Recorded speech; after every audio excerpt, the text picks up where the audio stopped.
Things change quickly in the National Football League, and the Seahawks giving the latest illustration with Geno Smith heading to Las Vegas. Why did they move on from their 3-year starter and Pro Bowl quarterback? Going to be breaking it all down here in this bonus edition of Locked On Seahawks.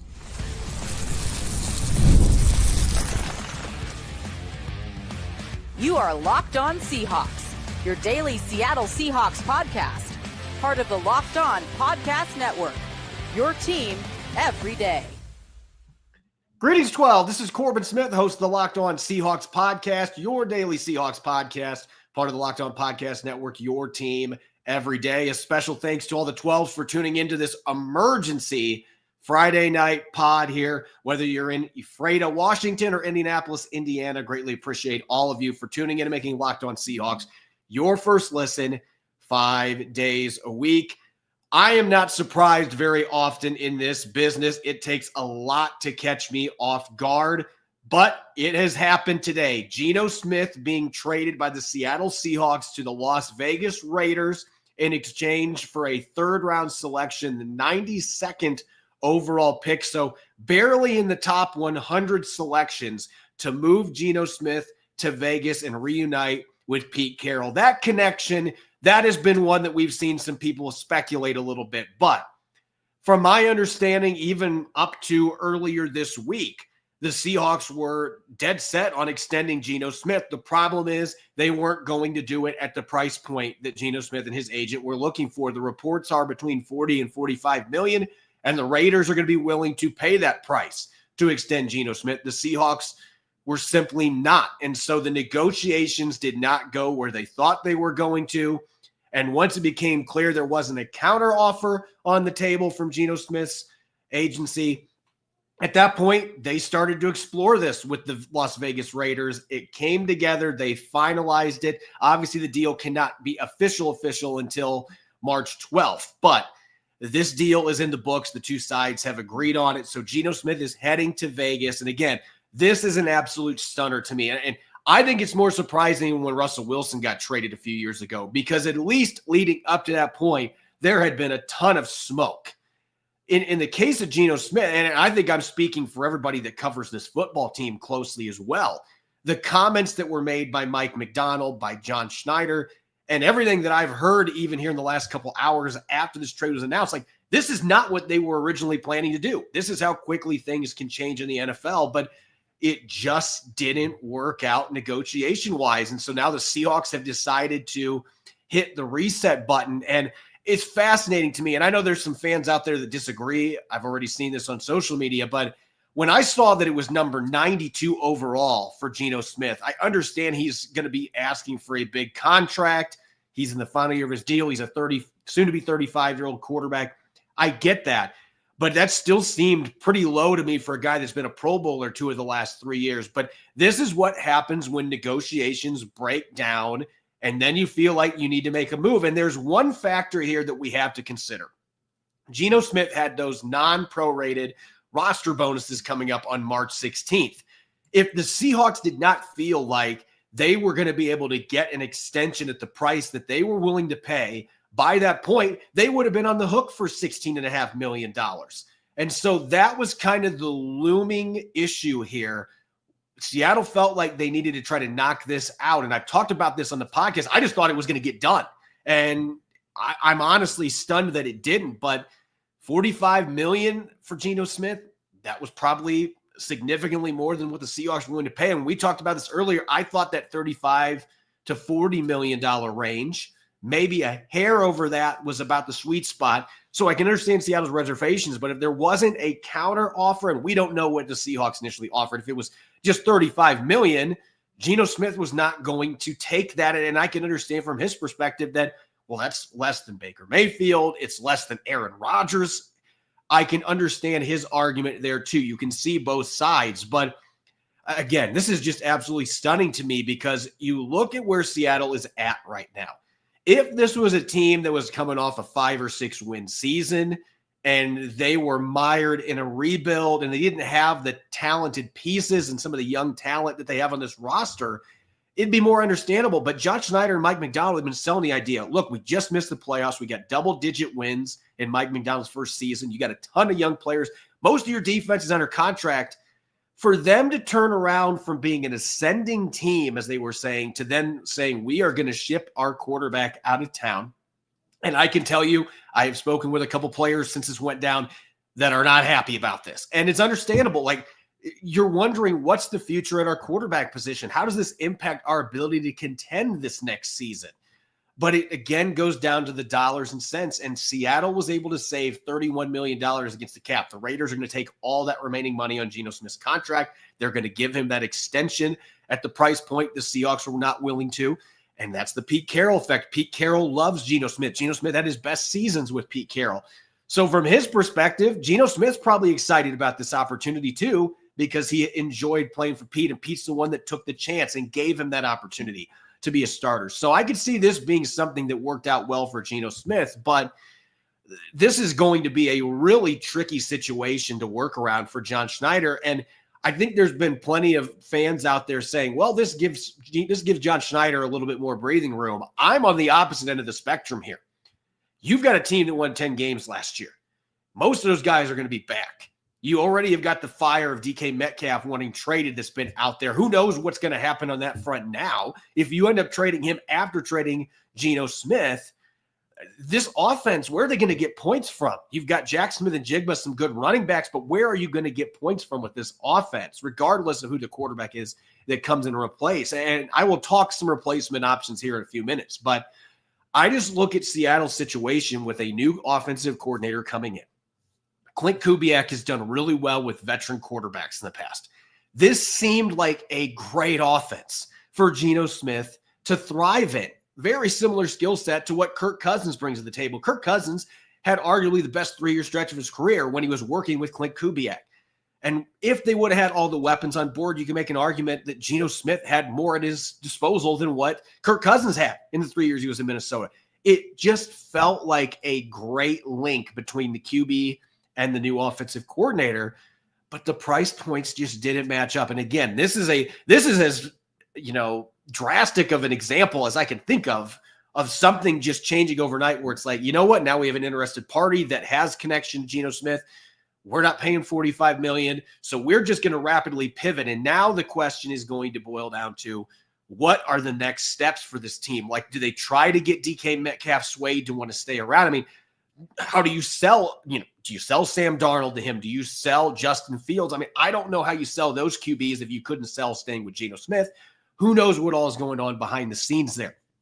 But again, this is just simply stunning from the perspective that even when Russell Wilson was getting moved a couple years ago, you could read through the words from Pete Carroll, like at least he kept it open. We don't intend to move. Nothing Mike McDonald said here. I think Mike McDonald truly felt like this team could go somewhere with Geno Smith.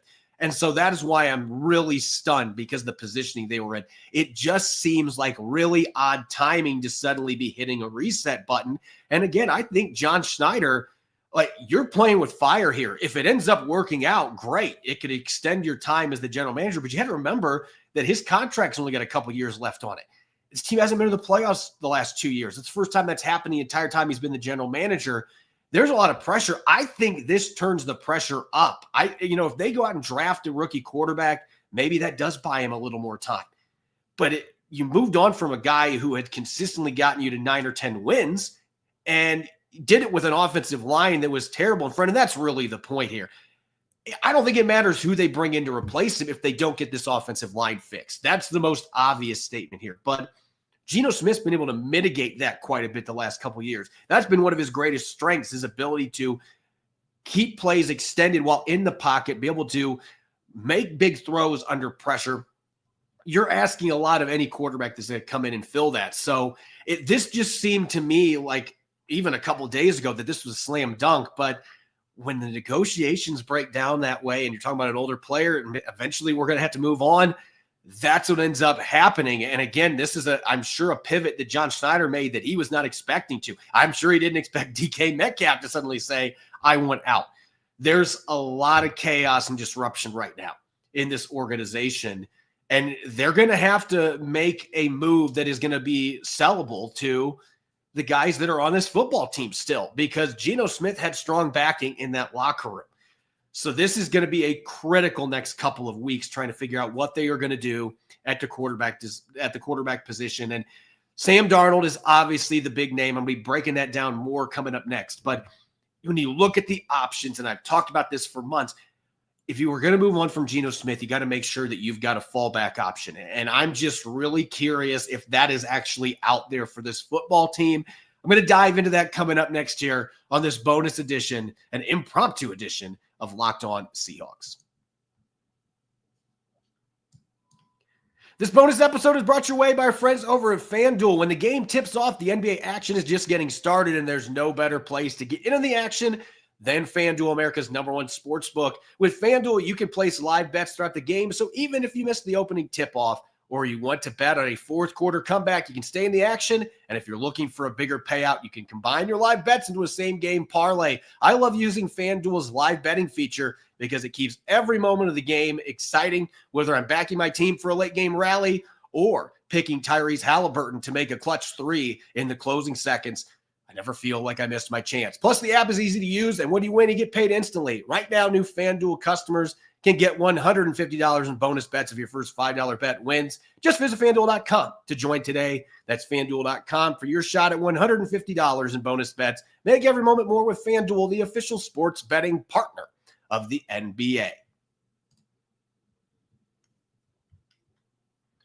Welcome back to an impromptu Blue Friday edition of Locked On Seahawks. I'm your host, Corbin Smith.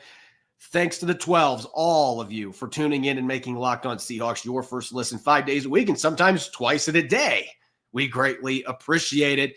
Geno Smith, no longer a Seattle Seahawk. It is still stunning to me to say this because, again, everything that had been said behind the scenes even, it was supposed to be an extension for Geno Smith, but his camp wanted more money than the Seahawks were willing to pay, and John Schneider decided rather than try to wait this out, with that March 16th bonus deadline coming up and an interested party on the other line, let's move Geno Smith and let's reset at the QB position. And of course, immediately after this news broke, one name immediately comes to the forefront as his replacement, and that is Sam Darnold, who, when you look at the numbers last year, Sam Darnold had a phenomenal season. It was very similar to what Geno Smith did with Seattle back in 2022, a breakout year after really being a subpar starting quarterback with multiple teams in his first 6 years in the league.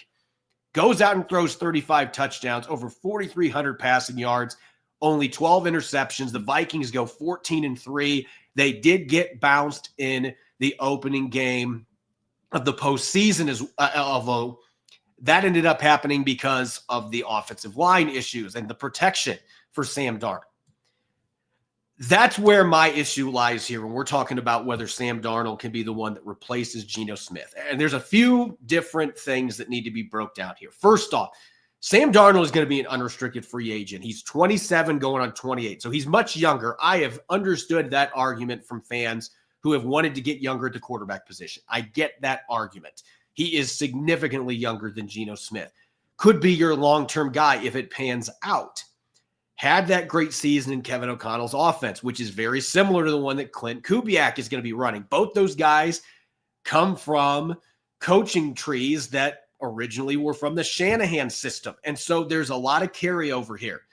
Clint Kubiak coached Sam Darnold in San Francisco, albeit playing in one game in San Francisco. So I don't want to give him too much credit. Sam Darnold's rebirth happened under Kevin O'Connell's staff, but certainly Sam Darnold had, a positive imprint that was left on him from Clint Kubiak during that season as a backup in San Francisco. Where my reservations really come in, when you look at the first 6 years for Sam Darnold and you look at that playoff loss to the Rams, he infamously said that he was seeing ghosts when he was with the New York Jets. This guy has had so much trouble when pressure has been applied on him compared to most starting quarterbacks. That has been a huge problem for him. And the Vikings had one of the best offensive lines in the NFL last year. The play calling also helped. They really took the pressure off of him. But when that pressure was applied, he reverted back to the QB that we saw when he was with New York, in Carolina, and really struggled with those teams. The playoff game, the Rams harassed him from start to finish. He made some boneheaded throws in that game. So I have some skepticism on that front. Is Sam Darnold going to be able to have anywhere close to the success that he had? And I know it's a similar system, so I'm not even saying that's the problem. But the Seahawks, that offensive line is much worse than the one that Sam Darnold would be leaving in Minnesota. So that's a big question mark for me. Are you going to be able to get the same production if the offensive line isn't dramatically improved? If you can get that line fixed, then maybe it ends up working out for you. But that's a huge if right now. The other question I have is Sam Darnold really worth paying a similar price compared to Geno Smith? What if in free agency, three or four other teams are trying to get it and his price tag goes north of $40 million per year? Are the Seahawks going to be looking back with buyer's remorse here and like, oh man, maybe we should have just given Geno Smith that money when he was our established quarterback? Are you going to pay that price tag? And maybe he doesn't get that much money, but he has been widely viewed as the best quarterback option on this free agent market, and there are a lot of teams that need quarterback help. So it could very easily be a bidding war that does not work out in Seattle's favor here, especially without DK Metcalf or Tyler Lockett. Like if Metcalf is gone, like quarterbacks might be saying, why do I want to go there? Your top weapons are gone aside from Jack Smith and Jigba. So the price, wondering about the supporting cast stuff, there's a lot of question marks here for me. But Darnold right now, it was going to be the obvious replacement if they were going to move on from Geno Smith. It was going to be the obvious favorite to replace him based on the season he had last year, getting a few MVP votes, being a Pro Bowler for the first time. Very similar trajectory to Geno Smith, just a much younger player when he had that career resurrection. Maybe this offense that Clint Kubiak runs is going to be able to keep him playing at a high level. But that offensive line is a huge question for me. And are you going to pay a guy $40+ million if you've got 1 year of solid play? The Seahawks gave Geno Smith $25 million per year coming off that big year. I mean, it's a big difference that we're talking about, even with the salary cap going up the way that it has the last couple years. If Sam Darnold is not going to be the option, this is not an exciting group of free agent quarterbacks. Darnold is clearly the number one QB when you consider production last year, the fact he's got youth on his side.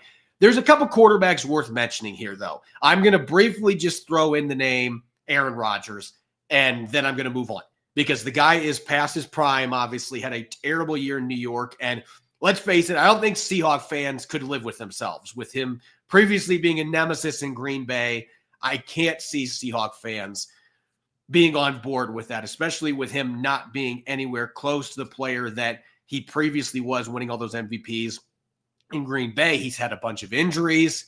That seems highly unlikely that John Schneider would go that route after moving on from Geno Smith. Justin Fields has been a popular name, and there is a connection here. Justin Fields and Andrew Janocko worked together in Chicago for a couple of years. Janocko was the quarterback coach. So there is some familiarity there. The question there boils down to, can Justin Fields throw the football well enough to be able to succeed in this system? Running all the bootlegs and stuff that Kubiak does could play into Justin Fields' skill set. But I do have questions about the passing ability, and that's got to be number one here. He has not been able to hold on to a starting job because the passing has been too inconsistent, and that included in Pittsburgh last year. And then there's going to be Seahawks fans that look at the other starter that replaced Justin Fields in Pittsburgh, and he's a pretty familiar name, Russell Wilson. Could a reunion tour happen with Russell Wilson? I think the chances of that happening are less than 0.01%, in large part because of the way his exit happened, the way his performance has been the last 3 years, and this is not a good scheme fit for him. Russell actually played in a system that was similar in Denver his first year. Kubiak called plays for a couple games there, and Russ did not necessarily play well. There's a lot of timing-based stuff to this offense, and that has never been a positive for Russell Wilson. When he's in structure like that, that is not a strength in his game. So I don't see a reunion there for fans that are hoping for that. I just can't see a 36 going on 37-year-old Russell Wilson coming back with the way he's played the last couple of years. And in this system, it just doesn't add up. I don't see that happening. The other name I'm going to throw out there is Zach Wilson, who didn't get to play last year in Denver, but Sean Payton was raving about him after that really rough stretch in New York. We've seen Geno Smith. We've seen Sam Darnold resurrect their careers after struggling with the New York Jets. That just seems to be quarterback purgatory. And then guys leave and they can figure it out. Zach Wilson was a guy that was getting rave reviews from Sean Payton. They kept him around as a third quarterback.